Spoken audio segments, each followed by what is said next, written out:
Selamat sore pemirsa, Sumatera Utara hari ini hadir kembali menjumpai Anda edisi Sabtu 14 Maret 2026. Bersama saya Balki Siregar, sejumlah informasi teraktual dari Sumatera Utara telah dirangkum oleh tim redaksi kami untuk Anda. Berikut topik utama Sumatera Utara hari ini. Bupati tepis isu jual beli jabatan di pemerintah Kabupaten Dairi. Angkasa Pura prediksi 400 ribuan pergerakan penumpang pada Idul Fitri 1447 Hijriah. Pemkab Asahan bagikan 10 ton beras untuk 1.000 kaum duafa.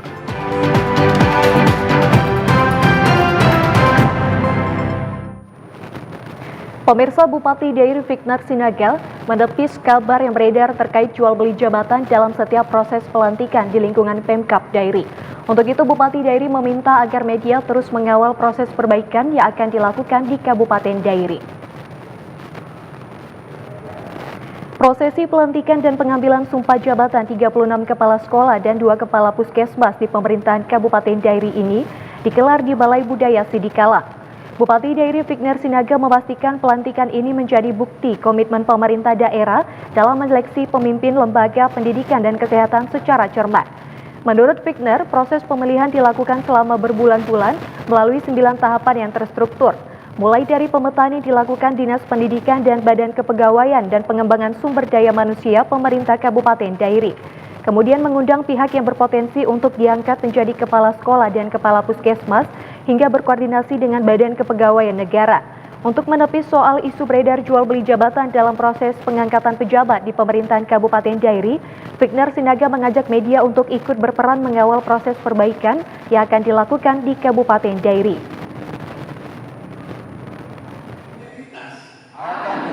Jadi ini harapan kita, tolong media juga dikawal.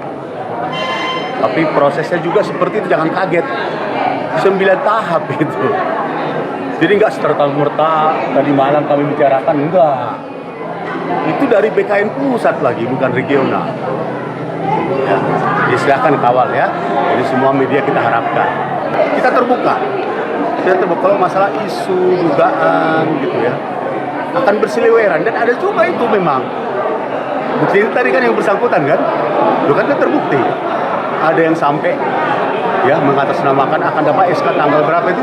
30 Januari gitu ya, SK. Ya, saya juga bingung kenapa mau orang itu. Kepada para pejabat yang baru dilantik, Fiknar Sinaga menekankan bahwa para kepala sekolah dan kepala puskesmas tidak hanya bertanggung jawab di lingkungan kerja masing-masing, namun juga harus menjadi tokoh yang berkontribusi di masyarakat sekitar.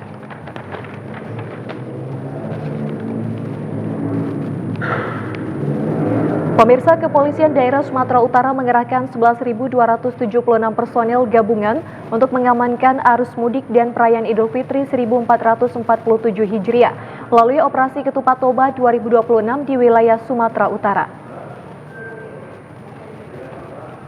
Dari 11.276 personil yang dikerahkan terdiri dari 8.002 personil Polri, 3.274 dari TNI serta instansi terkait. Kepala Biro Operasi Polda Sumut Kombes Pol Dwi Tunggal Caladri mengatakan elemen masyarakat juga dilibatkan dalam pengamanan Lebaran tahun ini. Dikatakan dari jumlah personil Polri tersebut, 600 personil merupakan jajaran satuan tugas di tingkat Polda, sedangkan 7.402 personil lainnya berasal dari jajaran Polres di seluruh wilayah Sumatera Utara. Selain menyiagakan personel, Polda Sumut juga mendirikan 164 pos pengamanan dan pelayanan yang tersebar di sejumlah titik strategis jalur mudik. Menurut Caladri, pos pengamanan difungsikan untuk memberikan pengawasan serta perlindungan kepada para pemudik yang melintas di wilayah Sumatera Utara. Sementara pos pelayanan tidak hanya memberikan pengamanan, tetapi juga menerima laporan masyarakat dan menyediakan bantuan bagi pemudik yang membutuhkan. Adapun pos terpadu melibatkan berbagai instansi terkait untuk memperkuat koordinasi dalam pengamanan arus mudik. Melalui kesiapan personil dan pos pengamanan tersebut, Polda Sumut berharap arus mudik dan balik lebaran di wilayah Sumatera Utara dapat berjalan aman, tertib, dan lancar. Adapun pospam yang kita siapkan itu ada 164, terdiri dari 90 pos pengamanan, 63 pos pelayanan dan 11 pos terpadu. Di mana dalam tugasnya pos pengamanan adalah memberikan pelayanan pengamanan kepada para pemudik, baik yang akan masuk ke wilayah Sumatera Utara maupun yang akan keluar. Sedangkan pos pelayanan di sini adalah selain memberikan pelayanan pengamanan, dia juga bisa menerima laporan terhadap keluhan masyarakat. Ini ada 11 pos,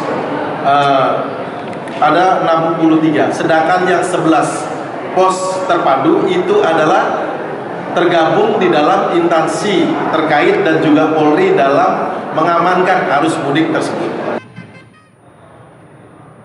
Pemirsa, dalam rangka pelayanan perayaan Idul Fitri tahun 2026, Polres Labuan Batu menggelar operasi kepolisian terpusat Ketupat Toba dengan menjagakan 9 pos yang tersebar di 2 kabupaten, yaitu Kabupaten Labuan Batu dan Kabupaten Labuan Batu Utara.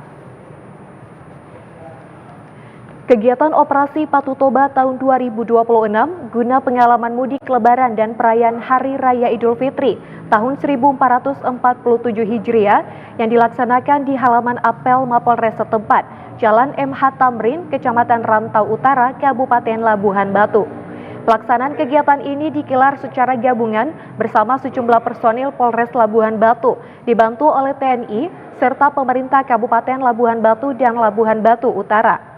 Kapolres Labuan Batu AKBP Wahyu Indrajaya mengatakan pihaknya telah menyiapkan 9 pos yang terdiri dari 3 pos pengamanan, 4 pos pelayanan, dan 2 pos terpadu dengan melibatkan tim gabungan yakni Polri sebanyak 315 personil, TNI Angkatan Darat 36 personil, POM TNI 4 personil, dan 2 personil TNI Angkatan Laut. Sementara dari Dishub, Satpol PP, tenaga medis, dan BPBD masing-masing 36 personil, ditambah 2 personil ASDP dan 8 orang anggota pramuka. Himbauan kepada pemudik, tujuan mudik ini kita kembali ke keluarga dalam keadaan aman dan selamat. Tidak usah kita buru-buru, kita nikmati perjalanan ini sehingga selamat sampai tujuan. Taati rambu-rambu peraturan yang ada, saling menghargai di jalan. Kalaupun ada keterlambatan diakibatkan oleh aktivitas masyarakat dan volume kendaraan yang tinggi, tolong agar bersabar, tidak usah membunyikan klakson panjang-panjang yang akhirnya akan tersulut emosi dan berakibat terhadap kemacetan ataupun kejadian di lalu lintas yang akan terhambat. Pemirsa, Angkasa Pura Aviasi memproyeksikan sekitar 400.000 lebih jumlah penumpang yang datang dan berangkat dengan pergerakan pesawat sebanyak 3.009 unit pada masa angkutan Idul Fitri 1447 Hijriah di Bandara Internasional Kuala Namu. PLT Director of Operation and Services PT Angkasa Pura Aviasi, Dedi Sri Cahyono mengatakan, untuk memastikan operasional bandara berjalan dengan aman, tertib, dan lancar selama periode mudik dan arus balik Lebaran, posko angkutan Lebaran dibuka selama 18 hari yang dimulai pada 13 Maret hingga 30 Maret 2026. Selama periode tersebut, arus penumpang diproyeksikan mengalami peningkatan yang signifikan. Bandara Kuala Namu juga mencatat adanya 151 penerbangan tambahan extra flight dari sejumlah maskapai yang didominasi oleh rute penerbangan menuju dan dari Jakarta serta Palembang. Melalui posko terpadu angkutan Lebaran, pengelola bandara mengintegrasikan koordinasi dengan seluruh pemangku kepentingan, mulai dari maskapai, Airnav Indonesia, otoritas bandar udara, TNI Polri, hingga instansi terkait lainnya, sehingga setiap potensi gangguan operasional dapat diantisipasi secara cepat dan efektif. Pengelola bandara juga telah menyiapkan 439 personel Aviation Security atau AFSEC, 61 personel Airport Rescue dan Fire Fighting atau ARF, serta 1.237 personel Ground Handling disiagakan untuk mendukung kelancaran operasional selama periode angkutan Lebaran.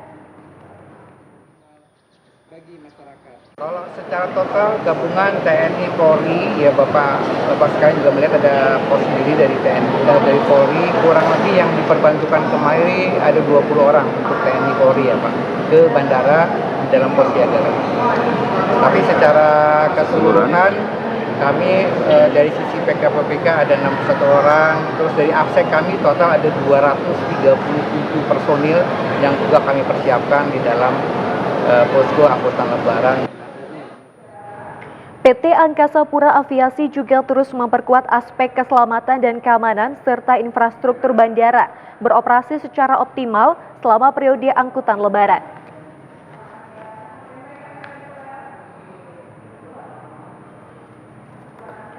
Pemirsa, kami akan kembali lagi dengan sejumlah informasi lainnya. Tetaplah bersama kami di Sumatera Utara hari ini.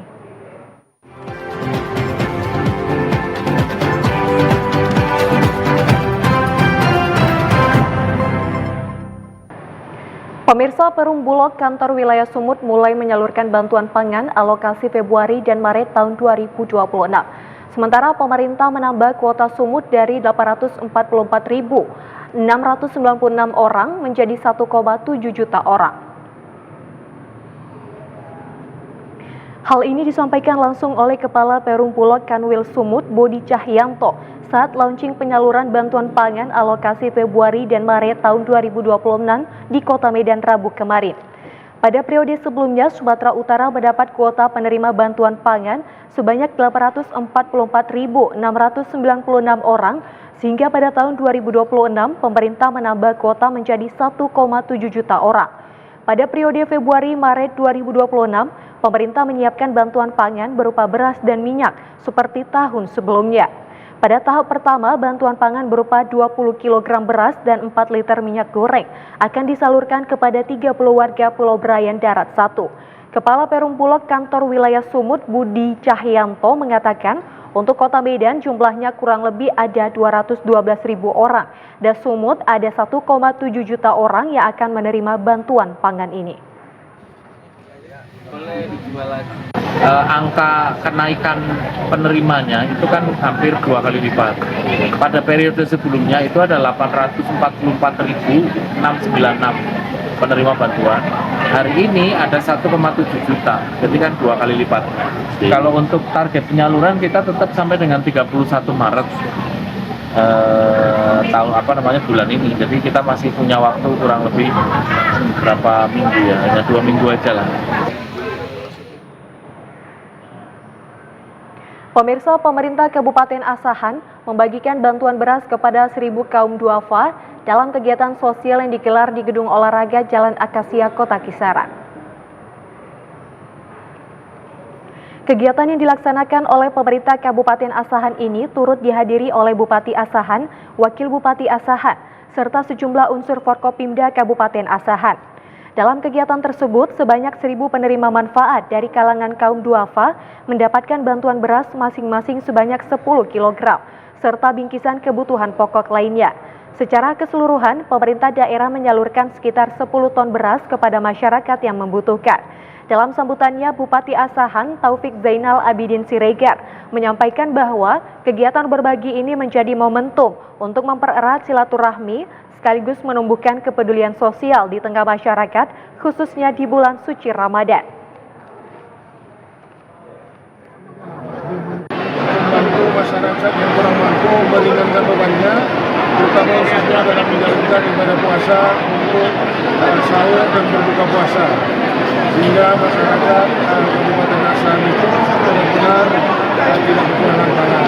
Mudah-mudahan ini bisa bermanfaat bagi masyarakat, khususnya masyarakat yang kurang mampu. Sekaligus acara ini telah menyambut hari jadi Kabupaten Asahan yang ke-80 yang jatuh pada tanggal 15 Maret tahun 2026. Pemerintah Kabupaten Asahan berharap kegiatan sosial seperti ini dapat terus dilakukan setiap tahun sebagai bentuk kepedulian terhadap masyarakat yang membutuhkan.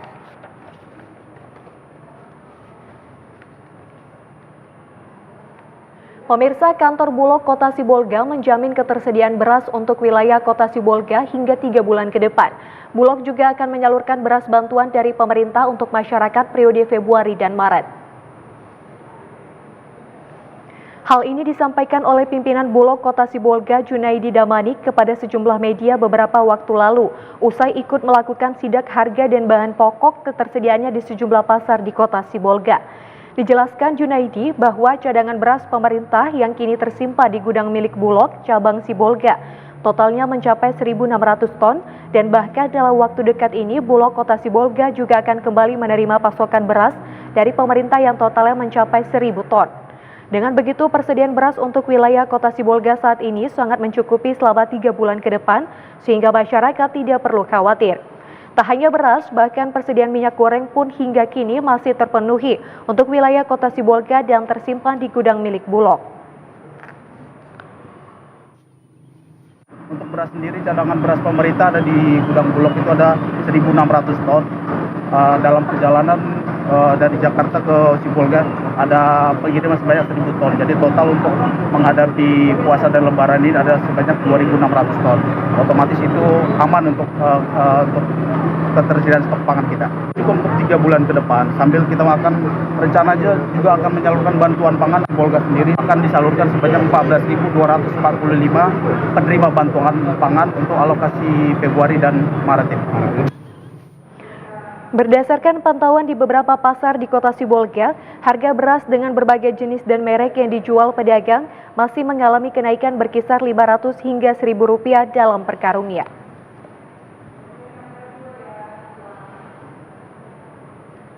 Pemirsa, kami akan segera hadir dengan sejumlah informasi penting dan menarik lainnya dari Sumatera Utara untuk Anda. Tetaplah bersama kami di Sumatera Utara hari ini.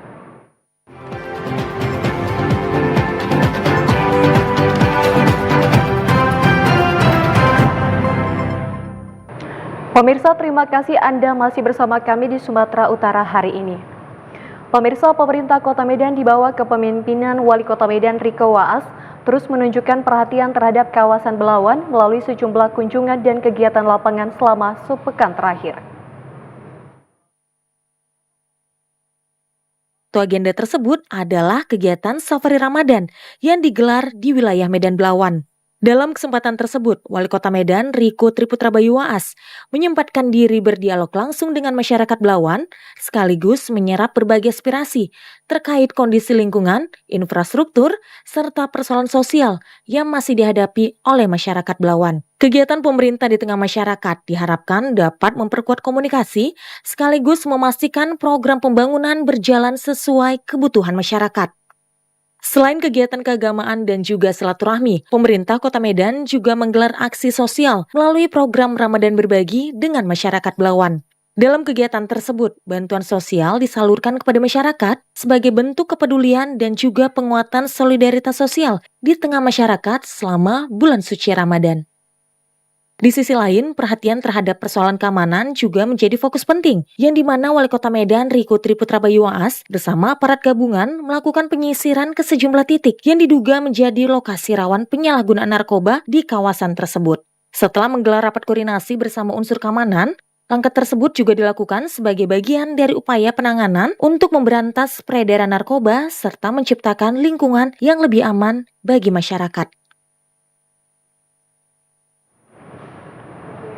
Pemirsa, layanan pengasuhan dan stimulasi dini yang terjangkau dan berkualitas adalah salah satu kunci pengembangan generasi emas 2045. Dengan bonus demografi di mana 70% penduduk usia produktif 15 hingga 64 tahun diharapkan dapat menjadi penggerak ekonomi, inovasi, dan pembangunan berkelanjutan. Untuk mewujudkannya dibutuhkan program pengasuhan dan stimulasi dini yang mudah diakses dan terstruktur agar semua keluarga dengan anak di bawah usia 3 tahun mendapatkan layanan pengasuhan dan stimulasi dini. Hal itu diungkapkan Regional Lead Tanoto Foundation Mediuspa di Medan kemarin. Disampaikan program peningkatan layanan stimulasi anak usia dini menjadi salah satu program Tanoto Foundation di Provinsi Sumatera Utara. Salah satu adalah di Desa Kutadami, Kecamatan Kerajaan, Kabupaten Pakpak Barat, dan juga di Kota Medan serta Pematang Siantar dalam tahap persiapan. Dalam paparannya, Medi menjelaskan Rumah Anak Sigap adalah inisiatif berbasis komunitas yang bertujuan untuk mempromosikan layanan simulasi dini atau pengasuh yang berkelanjutan dan terjangkau. Posyandu berfungsi sebagai ruang edukasi publik untuk membangun pemahaman dan kesadaran orang tua mengenai pentingnya stimulasi perkembangan anak. Ditambahkan perubahan fungsi dan pemanfaatan layanan kesehatan dari ruang yang sebelumnya digunakan sebagai kegiatan umum ditata ulang menjadi ruang khusus stimulasi perkembangan anak usia dini. Ruang itu dilengkapi dengan sarana bermain dan belajar yang disesuaikan dengan kelompok usia anak. Kapasitas sumber daya manusia dan kejelasan pembagian peran menjadi faktor penentu dalam menjaga konsistensi pelaksanaan simulasi. Hal itu ujarnya memerlukan dukungan sistem yang konsisten sehingga stimulasi perkembangan anak benar-benar menjadi bagian dari praktik layanan kesehatan, bukan sekedar kegiatan tambahan. Pemirsa, Kepala Staf Angkatan Darat Jenderal TNI Maruli Simanjuntak meninjau pelaksanaan program pengobatan secara gratis yang berlokasi di Kecamatan Boronadu, Kabupaten Nias Selatan. Setelah meresmikan jembatan yang dibangun TNI di wilayah terisolir tersebut, Jenderal TNI Maruli Simanjuntak juga menyalurkan beberapa paket bantuan kepada warga serta bantuan laptop untuk pendidikan anak pada SMK Negeri 1 Boronadu, serta mengunjungi lokasi penyelenggaraan pengobatan massal gratis yang berlokasi di Puskesmas Boronadu. Jenderal TNI Maruli Simanjuntak mendorong warga agar selalu menjaga pola hidup bersih, serta mengurangi mengkonsumsi makanan yang berpotensi menimbulkan gangguan kesehatan.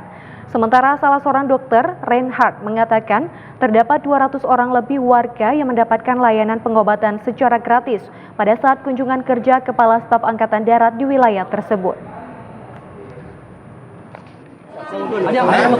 Penyakit yang paling banyak itu penyakit hipertensi, kemudian penyakit asam urat atau artritis, dan juga penyakit dispepsia. Untuk edukasinya terutama pada pasien-pasien hipertensi, selain untuk meminum obat tepat waktu, kami juga menganjurkan kepada pasien untuk menghindari makanan-makanan yang mencetuskan darah tinggi. Misalnya makanan yang tinggi garam, kemudian makanan-makanan yang mengandung pengawet dan lain sebagainya, dan kami lebih menganjurkan untuk makan makanan yang sehat. Dengan selesainya pembangunan jembatan oleh pihak TNI di wilayah tersebut, turut memudahkan warga di Kecamatan Boronadu menjangkau lokasi pelayanan kesehatan.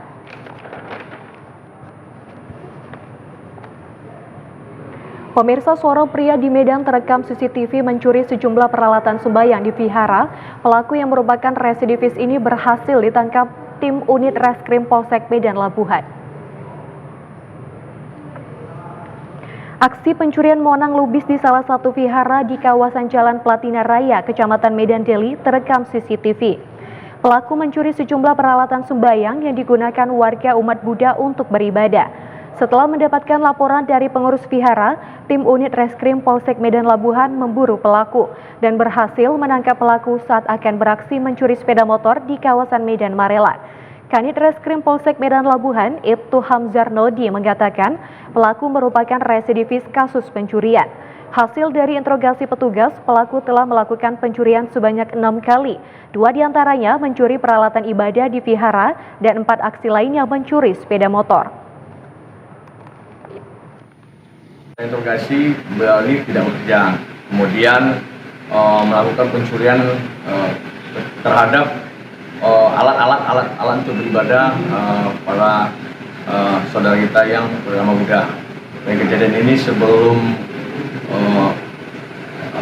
Imlek ya, sebelum Imlek, dan maraknya itu sebelum Imlek ini umat beribadah dia melakukan aksinya untuk melakukan pencurian. Nah, sehingga kita melakukan pengejaran secara terus-menerus. Untuk mempertanggungjawabkan perbuatannya, pelaku dikenakan pasal 477 atas kasus pencurian pemberatan dengan ancaman kurungan 7 tahun penjara.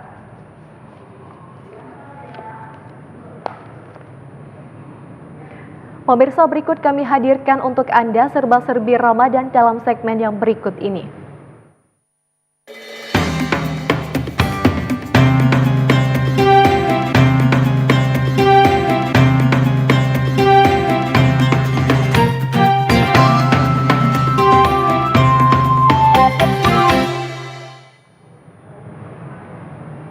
Pemirsa, pemerintah daerah Mandailing Natal menggelar safari Ramadan selama bulan suci di 23 kecamatan, sekaligus mengadakan santunan kepada anak yatim piatu dan lansia.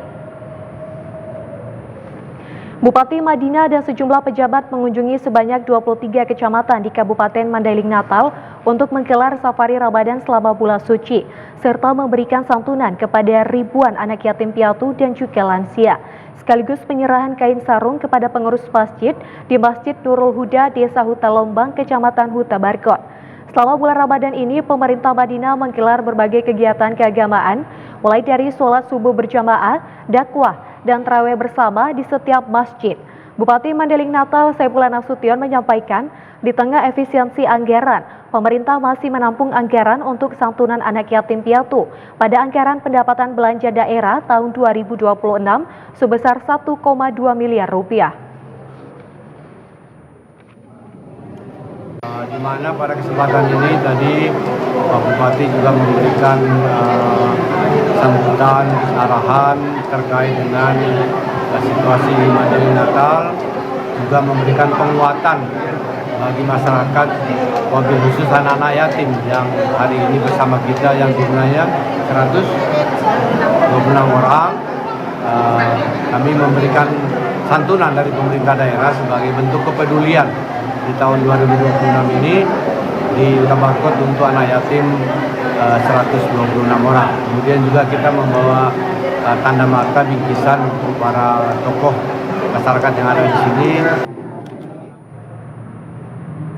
Pemirsa, pasar murah yang digelar pemerintah Kabupaten Padang Lawas bersama dengan beberapa perusahaan swasta untuk membantu masyarakat memenuhi kebutuhan lebaran dengan harga murah sekaligus menekan inflasi, berlokasi di Lapangan Merdeka Sibuhuan, Kecamatan Barumun, Kabupaten Padang Lawas. Puluhan masyarakat Kelurahan Sibuhuan membadati Lapangan Merdeka Sibuhuan untuk bisa mendapatkan kebutuhan bahan pokok murah. Bahkan antusiasme warga terlihat sebelum pasar murah dibuka. Beragam kebutuhan pokok seperti gula pasir, minyak goreng, gas LPG 3 kg, dan beras dijual dengan harga yang jauh lebih terjangkau. Seperti untuk 2 kg gula pasir dan 2 kg minyak goreng dijual seharga Rp50.000, beras 5 kg seharga Rp53.000, sedangkan gas LPG 3 kg dijual dengan harga Rp22.000. Sementara harga di pasar mencapai Rp30 hingga Rp35.000. Kabid Pasar Disperindak Padang Lawas, Win Nazova Iqbal, mengatakan kegiatan pasar murah ini bertujuan untuk menstabilkan harga sembako menjelang Lebaran tahun ini. Terkait dengan kegiatan ini, kita akan melaksanakan beberapa kegiatan termasuk penyediaan tabung gas, beras murah, dan minyak makan murah beserta gula. Ada 4 produk yang kita laksanakan di saat bulan Ramadan. Tujuannya yaitu untuk menyediakan barang-barang yang saya sebutkan tadi kepada masyarakat yang membutuhkan. Sementara itu, Kepala Lingkungan 2 Kelurahan Sibuhuan, Ahmad Zuhspan Pulungan, berharap agar kegiatan pasar murah dapat dilakukan tiap tahun, sehingga masyarakat bisa mendapatkan kebutuhan bahan pokok murah secara merata. Ini sangat-sangat membantu masyarakat di Kelurahan Pasar Sibuhuan. Artinya kami seluruh masyarakat Kelurahan Pasar Sibuhuan mengucapkan ribuan terima kasih, terutama kepada pemerintah Kabupaten Padang Lawas, termasuk kepada perusahaan yang memberikan kontribusi kepada masyarakat kami. Pemirsa, berikut informasi perakiraan cuaca di sejumlah daerah di Sumatera Utara dari Badan Meteorologi, Klimatologi, dan Geofisika Wilayah 1 Medan berlaku pada hari Minggu 15 Maret 2026. Halo Sobat BMKG, perkenalkan saya Ilham Haris Batubara, Prakirawan BBMKG Wilayah 1 Medan akan menyampaikan informasi perakiraan cuaca di wilayah Provinsi Sumatera Utara untuk esok hari 15 Maret 2026. Adapun pada pagi hari, secara umum berawan dan berpotensi hujan ringan di Asahan, Batubara, Deli Serdang, Humbang Hasundutan, Labuhan Batu Utara, Langkat, Mandailing Natal, Kepulauan Nias, dan sekitarnya. Pada siang dan sore hari, secara umum berawan dan berpotensi hujan ringan hingga sedang merata di Sumatera Utara. Hujan sedang berpotensi di Toba, Padang Lawas Utara, Pakpak Barat, Tapanuli Selatan, Tapanuli Tengah, Tapanuli Utara, dan sekitarnya. Pada malam hari, secara umum berawan dan masih berpotensi hujan ringan hingga sedang di sebagian wilayah Sumatera Utara. Hujan sedang terjadi di Samosir dan Simalungun sekitarnya. Pada dini hari, secara umum berawan dan berpotensi hujan ringan di Nia Selatan, Toba, dan Tapanuli Tengah. Suhu udara berkisar 14 hingga 32 derajat Celcius. Kelembapan udara 78 hingga 100%. Angin dari arah selatan hingga barat daya dengan kecepatan 3-9 km per jam. Berdasarkan pantauan citra satelit, terdapat 4 titik panas di wilayah Sumatera Utara, yaitu di wilayah Langkat dan Labuan Batu Selatan. Himbauan kepada masyarakat tetap waspada potensi hujan dengan intensitas sedang di wilayah lereng barat, pegunungan, dan lereng timur Sumatera Utara yang dapat menyebabkan bencana hidrometeorologi seperti banjir dan longsor. Demikian informasi yang bisa saya sampaikan. Selamat.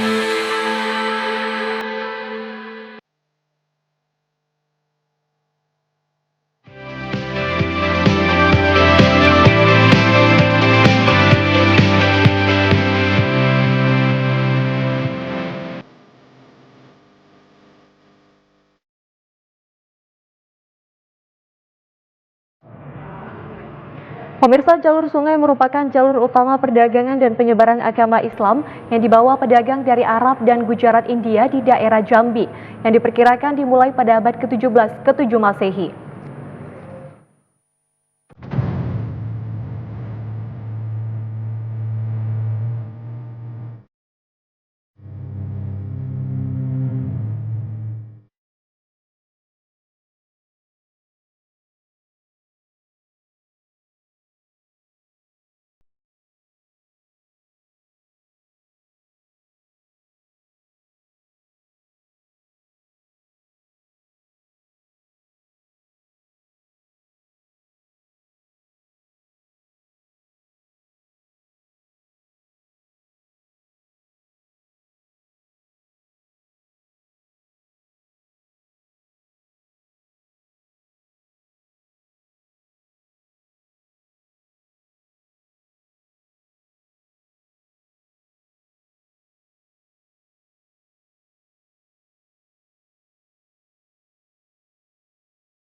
Idrus Al-Jufri.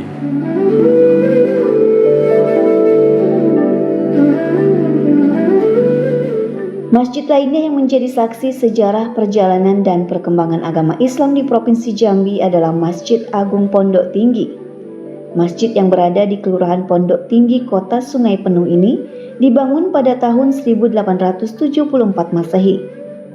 Ornamen atau ukiran masjid yang dibangun oleh masyarakat Pondok Tinggi secara swadaya tersebut memiliki cerita dan keunikan. Bangunan masjid yang masih berdiri kokoh ini hanya berbahan kayu, tidak menggunakan paku besi. Hanya direkatkan menggunakan pasak kayu. Arsitektur bangunan memiliki atap 3 tingkat 5 meruncing ke atas, ditambah tiang konstruksi kayu 4 songko guru atau tiang penyangga masjid yang terlihat masih asri dan indah. Satu hal yang cukup unik dari Masjid Agung Pondok Tinggi adalah tempat muazin mengumandangkan azan. Bukan di lantai atau dekat mimbar, lokasinya terletak di atas tiang utama masjid. Masjid Agung Pondok Tinggi merupakan kebanggaan masyarakat Islam di Sungai Penuh dan Kabupaten Kerinci. Karena memiliki sejumlah keunikan, masjid ini juga dijadikan sebagai salah satu objek wisata religi dan sebagai objek penelitian yang selalu dikunjungi warga dari berbagai daerah di dalam maupun di luar negeri.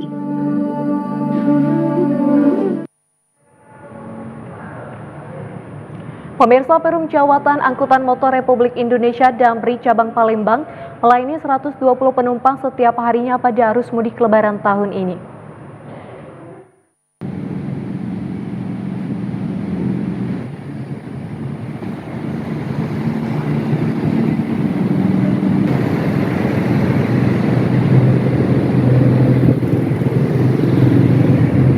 Pada arus mudik dan arus balik Lebaran kali ini, Perum Damri Cabang Palembang rutin menjadwalkan keberangkatan bus tujuan Jakarta dan Jawa sebanyak 3 bus setiap harinya sejak tanggal 11 Maret hingga 31 Maret 2026 mendatang. Masing-masing bus mampu menampung 40 orang per harinya sehingga total jumlah penumpang per hari sejumlah 120. Untuk kesiapan armada, pihak Jasara Harja dan Dinas Perhubungan Sumsel telah melakukan pemeriksa kendaraan dan sopir. Pemeriksaan meliputi kondisi kendaraan, fasilitas penumpang, surat menyurat, serta tes kesehatan driver. Pemberangkatan arus mudik ini periode tanggal 11 Maret sampai nanti di akhir bulan Maret, tanggal 31 itu ada 15 unit yang kita siapkan untuk melayani para pelanggan kami. Jadi per hari ini sudah 3 bis. Kemungkinan besok ada masih 3 bis lagi setiap hari. Jadi satu bisnya kan sekitar 40 seat, berarti 120 orang setiap hari. Alhamdulillah mobil kami semua lolos cek. Jadi bagi pelanggan Damri kami pastikan mobil kami sudah layak jalan dan layak bisnis, Pak. Harga tiket layanan bus Damri pada mudik Lebaran tahun ini tidak mengalami kenaikan. Misalnya, untuk keberangkatan ke daerah Jawa Tengah dan Jawa Timur serta Jogja masih di kisar Rp500.000 per penumpang. Tim Liputan TVRI Sumsel melaporkan. Pemirsa, guna mengantisipasi lonjakan penularan penyakit menular campak, Dinas Kesehatan Provinsi Bengkulu menghimbau para orang tua untuk melengkapi vaksinasi campak anak sebelum melakukan perjalanan mudik Lebaran. Sesuai arahan Menkes RI, Dinas Kesehatan Provinsi Bengkulu mengimbau para orang tua melakukan imunisasi lengkap campak rubella pada anaknya sebelum melakukan perjalanan mudik Lebaran. Menurut Kepala Dinas Kesehatan Provinsi Bengkulu, Yasman Syahrul, angka tersebut dilakukan guna mengantisipasi melonjaknya kasus campak seiring mobilitas masyarakat yang meningkat. Saat ini tersedia sebanyak 13.000 vaksin MR untuk imunisasi penyakit campak rubella anak di Bengkulu, yang bisa didapatkan para orang tua di fasilitas kesehatan. Selain mendapatkan imunisasi lengkap, Yasman meminta agar para orang tua menjaga protokol kesehatan anak saat merayakan Lebaran sebagai langkah mencegah penularan. Pasalnya, penyakit campak tersebut sangat masif menular, dengan gejala demam panas hingga ruam-ruam merah di kulit. Tercatat pada hari ini sebanyak 11 anak dinyatakan positif tertular campak. Orang dewasa juga bisa terkena, namun kadang-kadang kenapa anak-anak itu lebih cenderung untuk terkena karena daya imunitasnya mungkin itu sangat masih membutuhkan perhatian serius. Dan oleh karena itu campak ya, untuk mengantisipasi campak maksud saya itu perlu dilakukan imunisasi, ya imunisasi. Maka nanti harus dilakukan melaksanakan imunisasi yaitu measles, rubella bagi bayi dan anak yang belum lengkap imunisasinya. Selain itu, Dinas Kesehatan Provinsi Bengkulu akan melakukan percepatan imunisasi kejar bagi anak-anak yang belum menerima vaksinasi campak rubella. Lucia Mayangsari, TVRI Bengkulu melaporkan. Pemirsa, dari hobi menggambar, seorang perajin di Lampung Tengah menuangkan hasil karyanya menjadi batik khas Lampung yang kemudian berkembang menjadi usaha home industry yang diberi nama Batik Pepaduan. Pepaduan adalah salah satu dari 2 kelompok adat besar dalam masyarakat Lampung.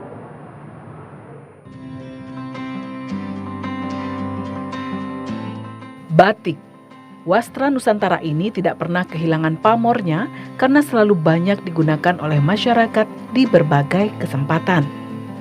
Dan kini, batik tidak hanya identik dengan khasanah budaya Jawa. Setiap daerah, termasuk Lampung, sudah memiliki batik khas daerah.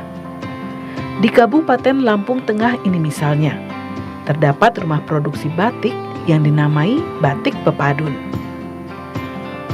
Rumah produksi ini didirikan oleh Novianita di kediamannya di Jalan Unyi, Gunung Sugih pada tahun 2017.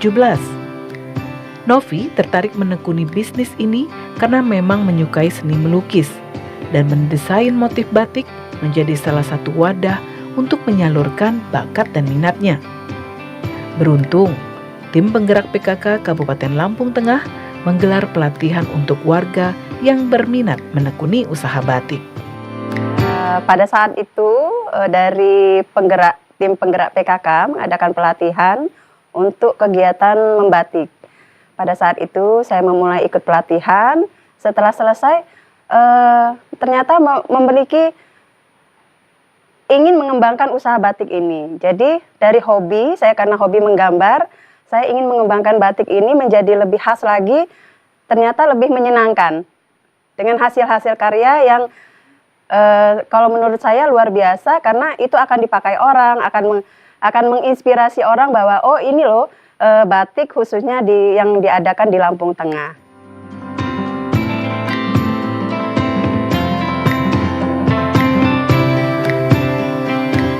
Tidak hanya motif khas Lampung seperti gajah, Novi juga mengangkat beragam keindahan ikon daerah ini ke dalam batik tulisnya. Lampung Tengah kini memiliki bangunan atau tugu yang melambangkan budaya daerah Pepadun, diantaranya Kopiah Emas dan Tugu Canang. Namun Novi berharap saat konsumennya mengenakan pakaian batik khas Lampung Tengah keluar daerah, juga dapat memperkenalkan keindahan budaya Lampung. Dalam 1 bulan, Novi bersama 6 orang karyawannya mampu menghasilkan sedikitnya 390 lembar batik yang dihargai antara Rp200.000 hingga Rp400.000 per lembar. Meski pemasarannya masih terbatas wilayah Lampung Tengah, namun kreativitas Novi ini diharapkan dapat turut mengkontribusi upaya pelestarian budaya daerah.